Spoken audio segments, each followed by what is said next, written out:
Hello friends, मेरा नाम है डॉक्टर रंजन और स्वागत है आप सभी का मेरे इस चैनल में। आज के वीडियो का टॉपिक है एक्जिमा।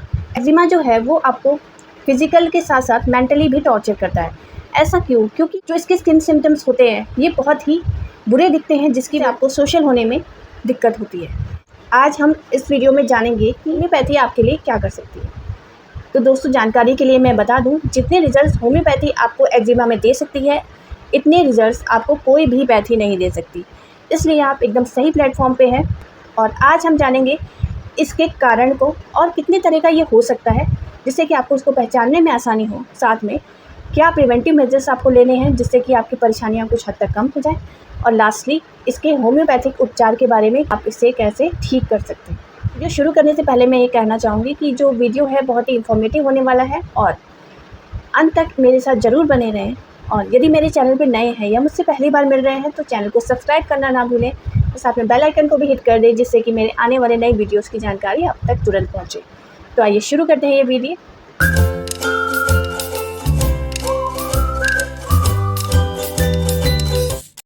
एक्जिमा में क्या होता है कि सबसे पहले स्किन पे रेडनेस आती है, फिर वहाँ पे इचिंग होने लगती है और उसके बाद से इचिंग के बाद वहाँ खुरदरापन आपको फील होगा, स्वेलिंग हो सकती है और फिर आपकी स्किन जो है वो स्केली होने शुरू हो जाती है। ये एक घाव का रूप ले लेती है। तो जैसा कि आप स्क्रीन पे देख रहे हैं, इस तरह का कुछ घाव होता है। ये एक्जिमा को ज़्यादातर लोग एटोपिक डर्मेटाइटिस के नाम से भी जानते हैं, पर एक्जिमा जो है एक वाइडर टर्म है और एटोपिक डर्मेटाइटिस इसका सिर्फ एक टाइप है। तो ये कन्फ्यूज़न क्लियर हो गया। अब आगे जानते हैं कि इसके क्या कारण होते हैं कि हमें एक्जिमा हो जाता है। तो एक्जिमा के कारण हो सकते हैं कुछ फूड एलर्जेंस, या फिर आप बहुत ज़्यादा तनाव लेते हैं। कुछ हार्मोनल इम्बैलेंस की वजह से भी ये हो जाता है। एनवायरनमेंट्स में जो इरिटेंट्स प्रेजेंट हैं कभी कभी उनके होने से भी हो सकता है। इरिटेंट्स आपके स्किन को डायरेक्टली टच करके भी इरिटेट कर सकते हैं स्किन को, और उसके बाद वहाँ पर एक्जिमा की शिकायत हो जाती है। और लास्टली जेनेटिक, यानी कि अगर आपके पेरेंट्स को है तो फिर आपको भी ये ट्रांसफ़र हो सकता है। आइए जानते हैं कि इसके कितने सारे टाइप्स हैं।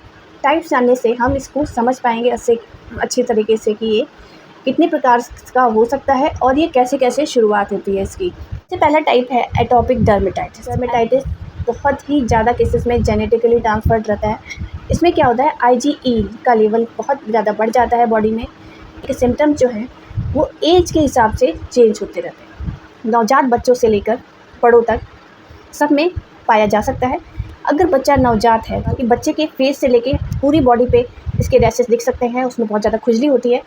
बट जो उसका डायपर एरिया होता है वहाँ पर ये रैशेस नहीं पाए जाते। 40% तक सिम्टम्स है वो 18 मंथ की एज तक ख़त्म हो जाते हैं, यानी कि 3 मंथ की एज से ये शुरू हो सकता है और 18 मंथ तक काफ़ी हद तक अपने आप ही हील हो चुका होता है। बचपन में है तो वहाँ पे जो स्किन है बहुत ज़्यादा इचिंग होगी, और जो फ्लैक्सुरल रीजन है, यानी कि जहाँ पे मोड़ है आपकी बॉडी में, बैंड होते हैं, जैसे कि ये कुहनी का बैंड या घुटने का बैंड, इस तरह के बैंड्स में ज़्यादातर इसके लीजन्स देखे जाते हैं।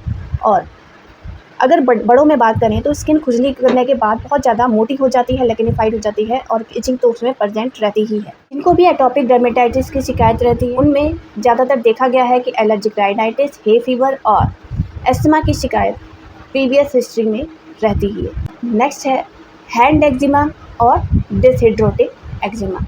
हैंड एक्जिमा में क्या होता है कि कोई केमिकल आपके हाथों के संपर्क में आएगा तो वो तुरंत से रिएक्ट करके स्किन में आपको चेंजेस दिखने लगेंगे। स्केली हो सकती है स्किन, ड्राई हो सकती है, या फिर उसमें कुछ दाने भी निकल सकते हैं रिएक्शन की वजह से। और डिसहिड्रोटिक में क्या होता है, स्किन के नीचे वाली लेयर में दाने आने लगते हैं और ज़्यादातर थिनार और हाइपोथिनार एरिया में इसके लीजन्स देखे जा सकते हैं, जैसा कि आप स्क्रीन पे देख रहे हैं। इसमें बहुत ज़्यादा खुजली होती है। और नेक्स्ट है न्यूरोडर्मेटाइटिस। ये एंड स्टेज है एक्जिमा का। इसमें स्किन बहुत ही खुजली करने के कारण मोटी हो जाती है और काली सी हो जाती है, जैसा कि आप स्क्रीन पर देख रहे हैं। नेक्स्ट है न्यूमुलर डर्मेटाइटिस। इसमें क्या होता है, सिक्के के आकार का एक स्पॉट बन जाता है स्किन पे, उस बहुत ज़्यादा खुजली होती है और आसानी से पहचाना जा सकता है। नेक्स्ट है स्टेसिस डर्मेटाइटिस। इसका कारण होता है varicose vein with venous hypertension. पैरों में होता है और नसों के बहाव के साथ साथ हाइपर पिगमेंटेशन, यानी कि कालापन आने लगता है। और अगर यहाँ पे इंजरी हो जाए तो यहाँ पे अल्सर भी होने की संभावना रहती है। लॉन्ग स्टैंडिंग केसेस में आप इस पे सिल्वरी स्केल्स देख सकते हैं। अब नेक्स्ट ट्राई कॉन्टैक्ट डर्मेटाइटिस। ये दो तरह का हो सकता है, एलर्जिक और irritant contact dermatitis. Irritant contact dermatitis में ज़्यादातर केमिकल्स के संपर्क में आने से हाथों पे आपके घाव दिख सकते हैं या फिर स्केलीनेस और इचिंगनेस देख सकते हैं। ज़्यादातर ये ऑक्यूपेशनल लोगों में होता है, जो लोग ज़्यादा केमिकल्स के संपर्क में आते रहते हैं। नेक्स्ट है एलर्जिक।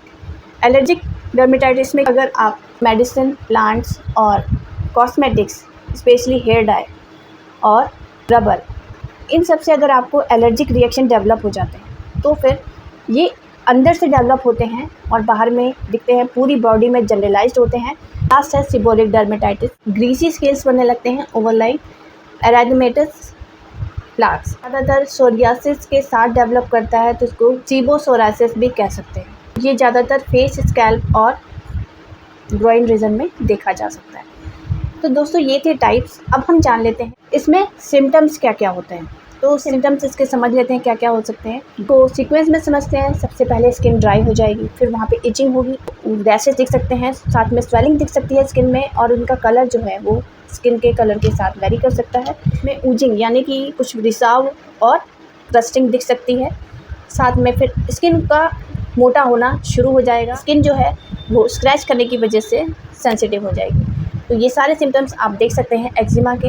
ये किसी भी एरिया में हो बॉडी के, ये सिम्टम्स प्रेजेंट रहते हैं। एक्जिमा जो है अपनी स्टेज के हिसाब से दो तरह का हो सकता है। सबसे पहला एक्यूट और क्रॉनिक। एक्यूट जो होता है उसे हम वेट एक्जिमा भी कहते हैं, जिसमें कि आपको एक्सुडेट्स मिल सकते हैं, यानी कि रिसाव हो सकता है जिनमें से, जिन घावों में से, उन्हें हम कहते हैं वेट एक्जिमा। और जो ड्राई वाले होते हैं वो क्रॉनिक होते हैं, क्योंकि वो खुजली करने के कारण, बार बार इंजरी होने के कारण स्किन वहाँ मोटी हो जाती है और काली पड़ जाती है। तो दोनों का अंतर सिर्फ इतना सा ही है। डायग्नोसिस के लिए ज़्यादातर हम रिलाई करते हैं इसके साइन एंड सिम्टम्स के ऊपर, और कुछ इम्यूनोलॉजिकल टेस्ट भी करा सकते हैं, जैसे कि IgE या फिर एलर्जी टेस्ट, और साथ में पैच टेस्ट भी हम करवा सकते हैं। केसेस में स्किन बायोप्सी भी की जा सकती है।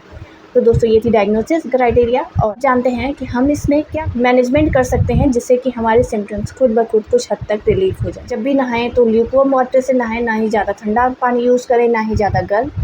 नेक्स्ट है कि आप कोई परफ्यूम और कॉस्मेटिक्स यूज़ अवॉइड करें। साबुन हमेशा ही बिल्कुल माइल्ड होना चाहिए। नॉन सोप क्लिनज़र भी आप इस्तेमाल कर सकते हैं। नहाने के 3 मिनट के अंदर ही मॉइस्चराइज़र अप्लाई कर लें। जब भी आप स्किन को ड्राई करें, पैट करके ड्राई करें, यानी कि थपथपा के सुखाएं, रगड़े नहीं। और सर्दियों में ह्यूमिडिफायर यूज़ करें इंस्टेड ऑफ हीटर, जिससे कि आपकी जो स्किन की नमी है वो ख़त्म ना हो जाए। कपड़े हमेशा कॉटन के पहने और ज़्यादा चुस्त कपड़े ना पहने, ढीले ढाले कपड़े पहने। और शूज़ भी जो आप यूज़ कर रहे हैं वो एयरी होने चाहिए, एकदम से कंजस्टेड नहीं होने चाहिए। नेक्स्ट है कि अपने नेल्स को हमेशा कट रखें, जिससे कि आपके जो लीजन्स हैं उसमें इंजरी या फिर इन्फेक्शन के चांसेस बिल्कुल ख़त्म हो जाए। लास्ट पार्ट पे चलते हैं होम्योपैथिक ट्रीटमेंट के बारे में। तो दोस्तों से फर्स्ट ग्रेड मेडिसिन है ग्रेफाइटिस। क्या है ग्रेफाइटिस का सिम्टम? ग्रेफाइटिस ज़्यादातर वेट एक्जिमा के लिए ही यूज़ होती है। Oozing, watery, sticky discharge present रहते हैं। साथ में पेशेंट को देखा जाता है कि कॉन्स्टिपेशन की समस्या भी रहती है और ओबेसिटी से भी ग्रस्त रहता है। बहुत ही ज़्यादा सेंसिटिव होता है कोल्ड के लिए, और स्किन ज़्यादातर कोल्ड एंड ड्राई रहती है उसकी, और जहाँ पे एक्जिमेटस लीजन है वहाँ पे ड्राई और रफ रहती है। तो ये थी ग्रेफाइटिस का सिम्टम। अगर आपके सिम्टम्स इससे मैच कर रहे हैं तो आप इसकी 30 पोटेंसी 2 बूंदें सुबह सुबह इस्तेमाल कर सकते हैं। अगर आप 7 डेज़ तक इस्तेमाल करते हैं तो फिर आपको रिजल्ट्स दिखने लग जाएंगे। नेक्स्ट मेडिसिन है सल्फ़र। तो ड्राई एक्जिमा की शिकायत रहती है और वहाँ पे इंटेंस इचिंग रहती है, और जितना वो खुजलाता है उतने ही खुजलाने की चाहत बढ़ती है। उसके बाद जलन होने लगती है, और जित खुजलाने के बाद उसकी समस्या और ज़्यादा बढ़ जाती है। तो इस तरह की समस्या रहती है, और जो इसका एक्जिमा है ज़्यादातर समर्स में बढ़ता है और नाइट में एग्रावेट करता है। पेशेंट जितना भी अपने घावों को खुजलाता है या धोता है, उससे उसकी परेशानी बढ़ती जाती है, और स्टैंडिंग उसके लिए वर्स्ट पोजीशन होती है। वो कभी भी खड़े रहना नहीं चाहते। स्किन जो है ड्राई, स्केली और अनहेल्दी सी दिखती है, और सल्फर का पेशेंट ड्राई वार्म वेदर में अच्छा फील करता है। अब नेक्स्ट मेडिसिन आ जाती है डल्कामारा। डल्कामारा भी स्किन के लिए बहुत ही अच्छी मेडिसिन है। डल्कामारा का जो एक्जिमा है ये एग्रावेट होता है डैम्प वेदर में, यानी कि बारिश के मौसम में ये अच्छा काम करती है। एक्जिमा पे है थिक येलोइश क्रस्ट बन जाते हैं, बहुत ज़्यादा इचिंग होती है। अगर इस तरह के सिम्टम्स हैं तो आपको डल्कामारा की 30 पोटेंसी सुबह और शाम 2-2 बूंदें अपनी ज़बान पर लेनी चाहिए, और ये आपके सिम्टम्स को बहुत जल्दी रिकवर कर देती है। नेक्स्ट मेडिसिन है पेट्रोलियम।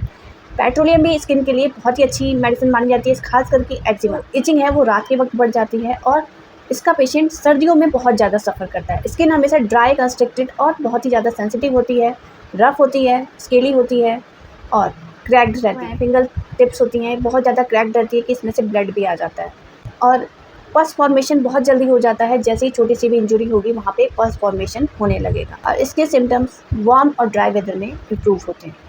तो यदि आपके सिम्टम इससे मैच कर रहे हैं तो फिर आप इस मेडिसिन को ले सकते हैं। इसे आपको 30 पोटेंसी में रात में इस्तेमाल करना है। 2 बूंद के सिम्टम मैच करते हैं और आप 7 दिन तक लेते हैं तो आपके सिम्टम्स में काफ़ी ज़्यादा इंप्रूवमेंट आप देख सकते हैं। लास्ट मेडिसिन है दोस्तों आर्सेनिक। पेशेंट बहुत ही ज़्यादा रेस्टलेस रहता है, उसे थोड़ा सा भी काम करने के बाद थकान लग जाती है और जो उसकी स्किन है ड्राई, रफ और स्केली रहेगी और इसके सिम्टम्स जो हैं सर्दियों में बहुत ज़्यादा बढ़ जाते हैं और स्केचिंग से भी बहुत ज़्यादा एग्रावेट हो जाते हैं। इसके सिम्टम्स सर्दियों में और खुजली करने से बहुत ज़्यादा एग्रावेट होते हैं। सिम्टम्स हैं वो रिलीव भी हीट से ही होते हैं या फिर वो वार्म ड्रिंक्स लेता है तो उसे अच्छा फील होता है। यदि आप जेनेटिकली पीड़ित हैं एक्जिमा से तो आप इसमें सोराइनम ले सकते हैं और 1 mg पोटेंसी में, जिससे कि आपकी जेनेटिक ट्रांसफ़र होने वाली जो प्रवृत्ति है वो ख़त्म हो जाएगी। लास्टली लगाने के लिए आप यूज़ कर सकते हैं डर्मोलिन क्रीम, जो कि आपके एक्ज़ामेटस फ्लेयर अप यानी कि जब आपके सिम्टम्स एकदम से बढ़ जाए, खुजली होने लगे तो आप इसे अप्लाई कर सकते हैं। ये बहुत ही अच्छे रिजल्ट्स देती है। इस वीडियो में मैंने मुख्य मेडिसिन ही कवर करी है। तो यदि आपको ऐसा लगता है कि आपकी क्वेरी सॉल्व नहीं हुई है या फिर आप कुछ ज़्यादा जानना चाहते हैं तो आप स्क्रीन पे फ्लैश हो रहे नंबर पे कांटेक्ट कर सकते हैं व्हाट्सएप के थ्रू और अपनी क्वेरी सॉल्व करा सकते हैं या फिर आप अगर अपना ट्रीटमेंट शुरू कराना चाहते हैं तो वो सुविधा भी उपलब्ध है। अगर वीडियो आपके काम आया है तो इसे लाइक करना ना भूलें, ज़्यादा से ज़्यादा शेयर करें फ्रेंड्स और फैमिली में, जिससे कि सभी लोग इसका फ़ायदा उठा सकें। और चैनल पे नए हैं तो चैनल को सब्सक्राइब कर लें और कोई क्वेरी हो तो कमेंट बॉक्स में पूछ सकते हैं। मिलते हैं नेक्स्ट वीडियो में। धन्यवाद।